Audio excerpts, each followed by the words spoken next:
ആയതാ ഇതെന്താ അത്? എന്തേ നിന്റെ കാതിലൂടെ പോയി ഇതെന്താ കിടക്കണത്? ഇതെന്താ എന്ത് സാധനം? ഈർക്കിള് കുത്തി വെച്ചിക്ക. ഈർക്കിളാ? അപ്പൊ നിന്റെ കാലത്തോടെ പോയി? സെന്റ് ഓഫിന് എവിടെ പോകുമ്പോ? കാഞ്ഞിരപ്പുഴ പോകുമ്പോ എന്തിനാ ദൂരെ വെച്ചിട്ട് പോയി? അപ്പൊ അതില്ലാതെ എങ്ങനെ പോണു? ആരും കണ്ടാ മോശം. അയ്യോ അത് കാണണ്ട അച്ചുട്ടി. എന്താ എന്നിട്ട് അവള് കമ്മലിടാണ്ട പോയത്. ഈ നോക്കി നോക്ക് ചെയ്തേക്കണത്. കമ്മലുണ്ടായിരുന്നല്ലോ, അതെന്തിട്ട്? അവൾക്ക് ഗ്യാരണ്ടി പറ്റില്ല. അതിട്ടിട്ട് പോയിരുന്നില്ലേ? ആ കമ്മലിട്ടിട്ട് പോയിരുന്നില്ലേ?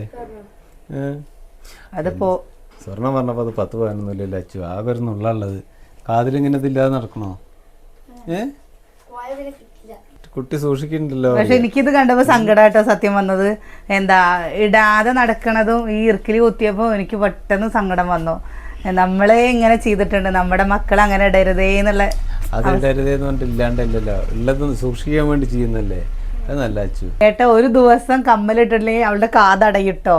ഒരു ദിവസം കൊണ്ടൊന്നും കാതടയില്ല. ചിലപ്പോ അടഞ്ഞാലോ അല്ലേ? ഓരോരുത്തർ സമാധാനത്തിൽ പോയിരുന്നു കഴിക്കുക. കഴിച്ചോ?